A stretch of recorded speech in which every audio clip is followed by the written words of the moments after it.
Hi, everyone. It's good to be with you today. I'm Jim Basney, and so Scott and I are going to be talking about CILogon. Share my screen again. So I'm just going to start with a very short introduction to CILogon, and then Scott will take over and give all the really interesting details. CILogon is a project out of the National Center for Supercomputing Applications at the University of Illinois, where Scott and I both work. And it's a project focused on enabling federated identity and access management for collaborations. Scott mentioned we work a lot with scientific collaborations, but exciting today to also talk about humanities collaborations. So I think we can serve collaborations of different type. And so through our 10 years of effort on the CILogon project, or actually more than 10 years at this point, we want to enable secure logon to the applications and online infrastructure that enables collaborative research. And we want to do that using identity and access management that's seamless for the members of the collaboration. Being seamless means they use federated identities. They use their existing identities. So the collaboration members log in with their existing credentials from their home organization. They don't have to go through a process of setting new passwords. And that they go through a single onboarding process that assigns attributes and groups and roles that are then managed consistently across the multiple applications in that collaboration. And so it's seamless because with one onboarding process, you get access to all the different components in the collaboration and you get to work right away. And so in this time, we've built up a service that is now supporting over 12,000 active users each month from over 400 organizations around the world, including in Australia. And so the platform is built to support the interfaces, the different scientific applications or humanities applications or research applications need to do the identity and access management. So that includes high performance computing, Jupyter notebooks, Globus data transfers, applications that need to authorize access to REST APIs, et cetera. And so that may involve X509 certificates, OpenID Connect ID tokens, SAML assertions, other authorization tokens like PSI tokens, could involve LDAP queries. And so those interfaces are all plugged into a backend through co-manage and grouper that provides consistent groups and authorization information through a user registry, so that when the collaboration member logs in with their federated identity, they get those consistent attributes for access to the applications. And so to accomplish this vision of seamless identity and access management for research collaborations, we're building on community tools, trusted tools, including Shibboleth, CoManage, and Grouper, and providing hosted identity and access management services. We get economies of scale by providing an IAM platform used by many collaborations. We take care of installing this software and keeping it running so that the collaborations can focus on their work, focus on their managing their attributes, their authorizations, but not focusing on the underlying maintenance of the underlying platform. And we've been growing CILogon operations since we began production operations in 2010. And throughout our operations, we've been focused on reliability and sustainability because, of course, that's what you need in an IAM platform. You need to be able to log in to do your work. So it's critical for the IAM platform to be sustained for the long term and to be reliable. And so some more details about those components that we build on. They're all open source. We've got some internal open source software, including our own OpenID Connect implementation. I already mentioned Shibboleth, CoManage, and Grouper. We also use components from Identity Python, PIF, and Setosa specifically. And PSI tokens is other open source software for federated authorization tokens. And OpenLDAP is another important software component for us for enabling those applications that need attributes out of LDAP. So in terms of sustainability, CILogon was initially developed under funding from the US National Science Foundation and the Department of Energy. And we've transitioned from that initial grant funding to a nonprofit subscription model that's administered by the University of Illinois. And that includes a subscription that the AAF currently has with CILogon. And so that provides support for our long-term financial sustainability. It provides contracted service level agreements for the subscribers, and it enables us to remain open source and focused on the needs of research and scholarship collaborations.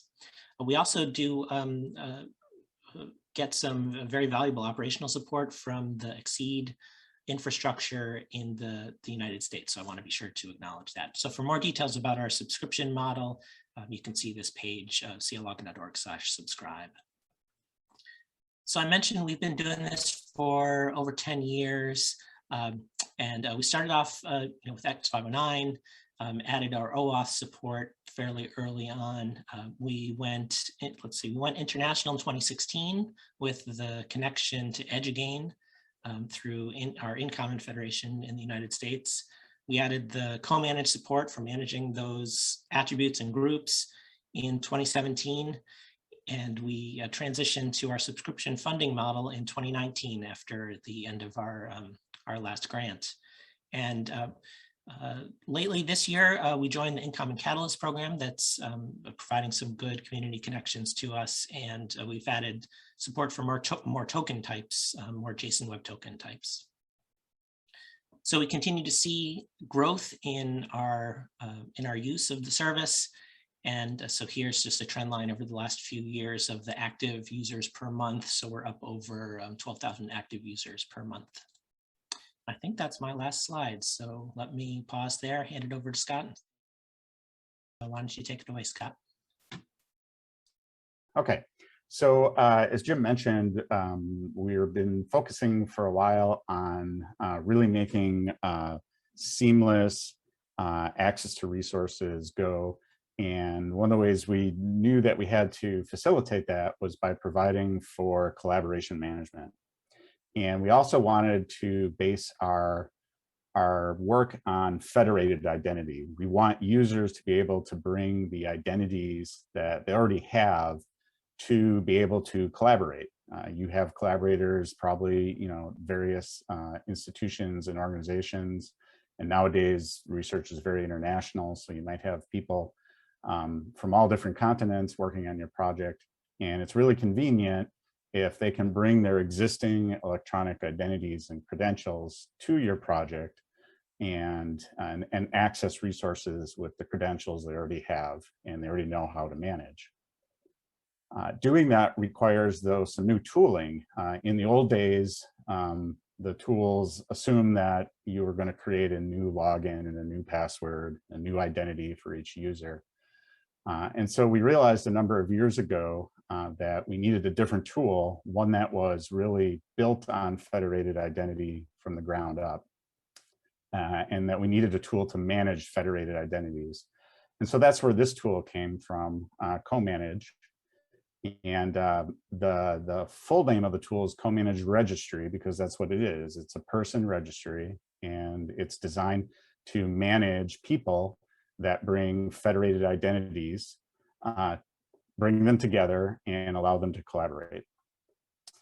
Let me log in very quickly, and I'm going to log in initially on this browser with my NCSA identity, just to show you a quick screen to let you know that co-manage is a multi-tenant application. And each tenant is called a collaborative organization, or a CO. So that's the CO in co-manage. And this allows a single deployment to have multiple collaborative organizations that can leverage the platform and do what they need to do, and provide access to resources. And so today I'm going to be working inside of an imaginary collaborative organization that we use for demo purposes, one called the Medium Energy Synchrotron Source. And so what I'm going to do is I'm going to switch browsers quickly. and I'm going to log in now to the registry, but I'm going to log in as one of the administrators for one of the COs. And so I'm going to log in using my University of Wisconsin identity, and I already had single signed in earlier before the demo. So I just got in. And this is the view that you would see if you were an administrator for one of the collaborative organizations. And so you see initially a dashboard that has a couple of different services that might be available for users and maybe some announcements. I'll come back and I'll talk about these a little bit later. What I want to focus on first of all is how we onboard people onto the platform, because in order to put people into groups and authorize their access to data and control that access, we need to be able to, first of all, have the users on the platform. So CoManage supports multiple ways of onboarding people into the platform. We can do self-sign-up enrollment flows, so that you would put a link somewhere, maybe on a wiki, or you'd put it on the project page, somewhere, and say, hey, if you want to join our project, click here and fill out the form and request to join the collaboration. So that would be a self-service flow that users find either through a link or sometimes through email. And you can have as many different enrollment flows as your collaboration needs, because you might need to onboard, let's say, faculty from a different way than you would onboard graduate students. Or maybe you even want to support citizen scientists, but you want to have a slightly different enrollment flow for them, collect different sorts of information. And CoManage allows all that because you can have as many different enrollment flows and you can customize each one for the needs. Another type of enrollment flow that CoManage supports is invitation enrollment flows. And that's what I thought I would sort of demo first to give you a flavor for how this works. So we can imagine I've logged in here and I'm one of the administrators for the platform. And I might lead, for example, one of the organizational units of this collaboration. I might lead the optics team. And because of that, if I click up here on my name, I'll see some links. And one of the links I'll see is invite a collaborator, or more specifically, I can invite an optics team collaborator. Since I'm the leader of the optics team, I have permissions to do that. So I could click on that link and I would get a little set of instructions that would tell me what I have to do. So I can go ahead and I can start an enrollment flow. And you've all seen enrollment flows. So let me go through this quickly. So I'm just going to invite a collaborator from the University of Illinois, and I'll click submit. And so what will happen is we've configured this enrollment flow to send out an email to the user, because we usually want to verify emails. You don't have to, but most people choose to do that. And let's see if I can get this over here. Here we go. I think this is the one. So what happens is I just got an email, and is that the right one? Just double check. Yeah, that should be the right one.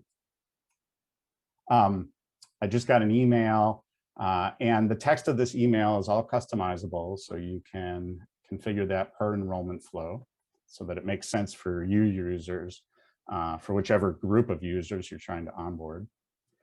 And so I can go ahead, and what I'm going to do is I'm going to copy this link, and then I am going to open up a private browsing window because I want to pretend now that I am this new collaborator from the University of Illinois that I've just invited, and we want to see that experience.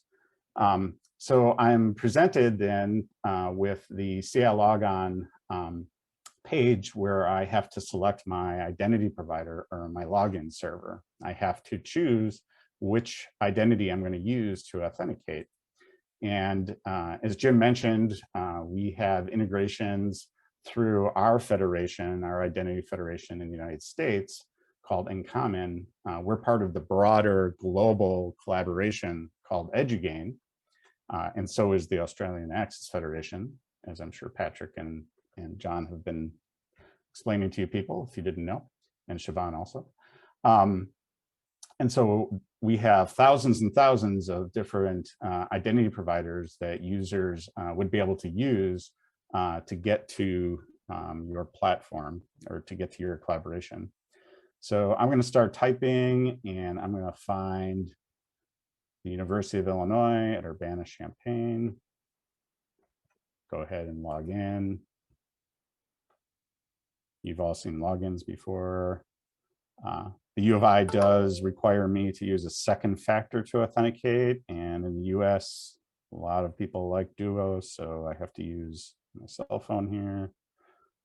Hit my prompt. There we go.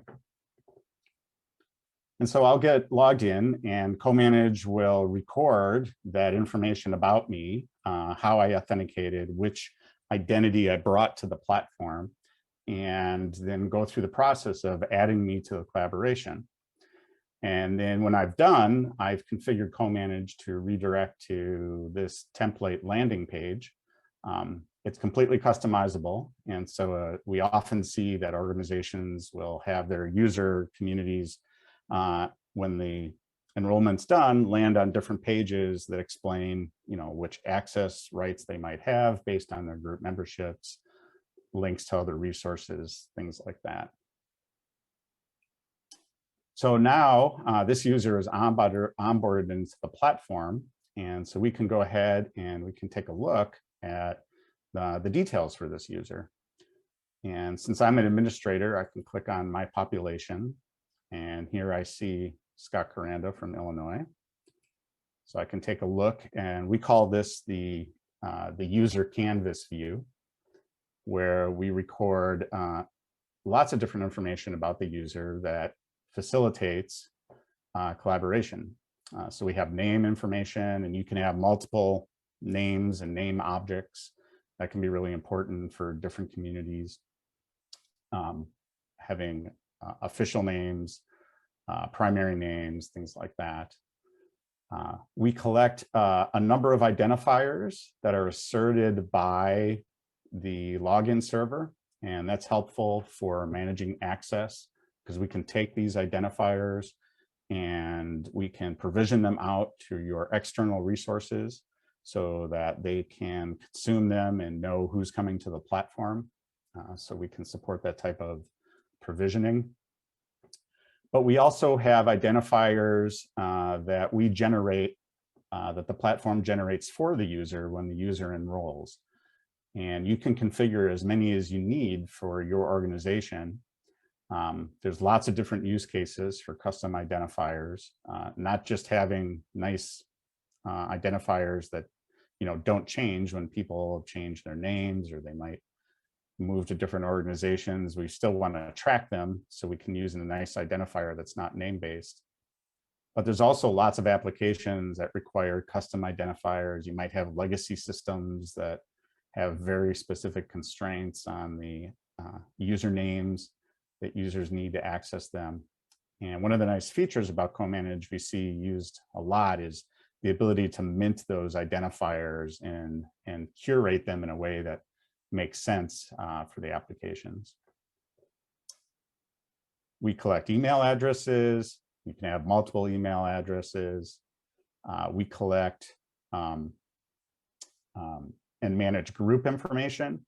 So when this user was onboarded, we drop them into groups that are appropriate for the optics team, because that was the enrollment flow that we used. We track whether their membership is active or not. We can, I'm not going to demo it now, but we can schedule offboarding, which is a really nice feature. So if people should lose access to the platform and lose access to data after a certain amount of time, maybe their grant is expiring or they've decided to leave the collaboration, you can set up offboarding flows so that their privileges automatically expire on the dates that you've set. We support roles, and a user can have multiple roles in addition to being parts of multiple groups. So this user was added to the optics team with an affiliation member, and they have active status. And then lastly on this page, we're showing that this user has an organizational identity. We tracked that they logged in with the University of Illinois at Urbana-Champaign. And a user can have multiple organizational identities, multiple sources of authentication, and that can be really handy. So let me show you how that works. Go back to my private browsing window here. Let me log in. Let's see, registry, test.demo. I'm going to log in again as this University of Illinois user.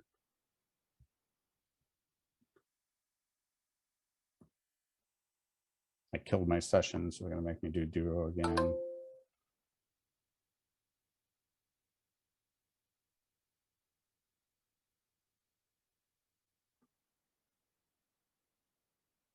And you can do it. There we go.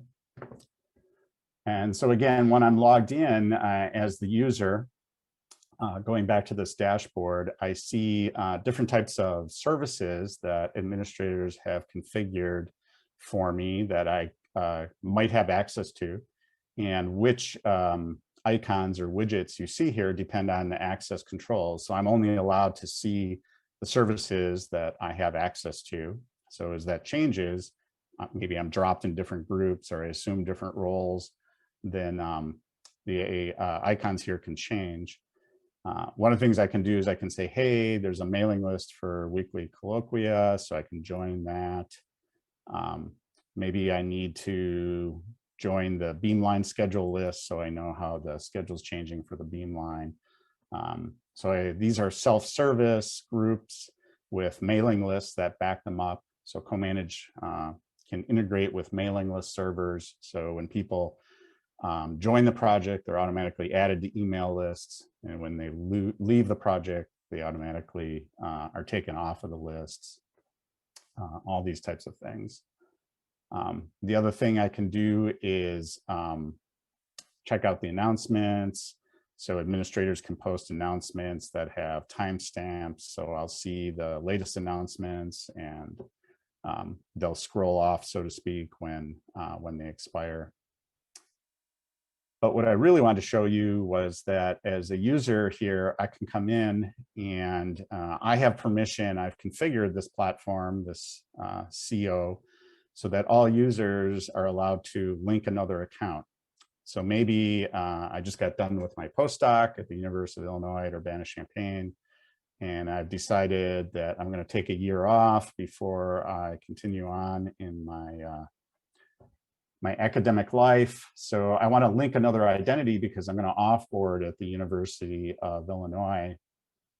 And so what I want to do is link an identity that will survive that process. And CILogon has a couple of identity providers that work well in that context. One of them is GitHub, and I happen to have an account at GitHub, so I'm going to log in there.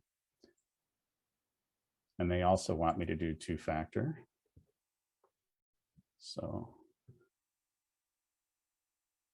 CoManage now will record that I did a second authentication, this time with the GitHub login provider, and it will record that information for me so that if I go back over here to the administrative view and I refresh the page, I can see now that this identity, or this person, has a GitHub identity. And that way, when my University of Illinois credentials expire, but I still want to be part of the collaboration, I can do that.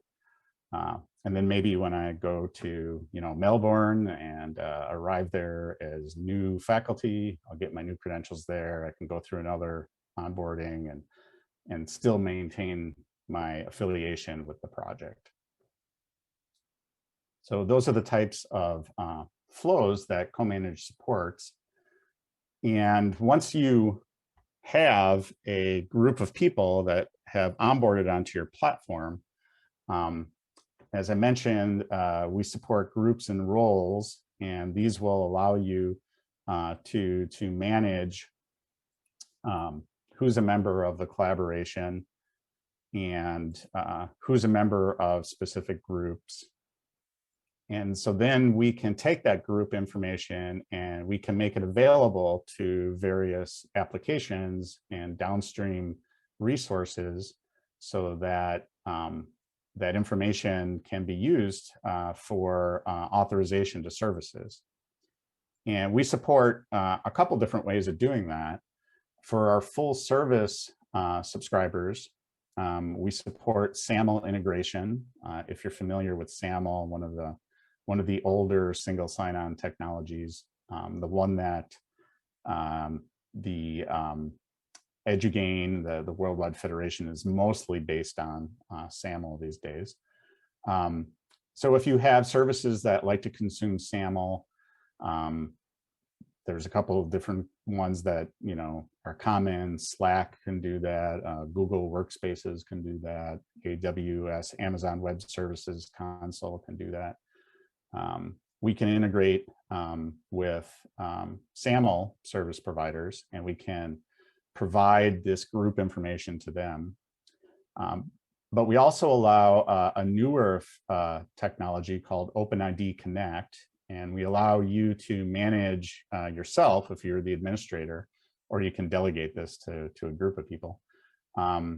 You can create what are called OIDC clients on the fly.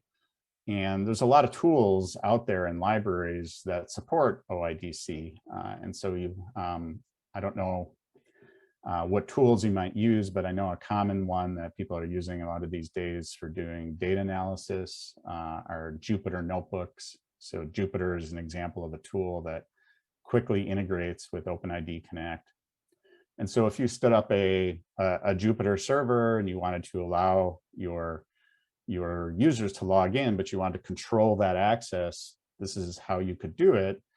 You can set all the details that are necessary for your Jupyter server, and then you can add mappings that allow you to get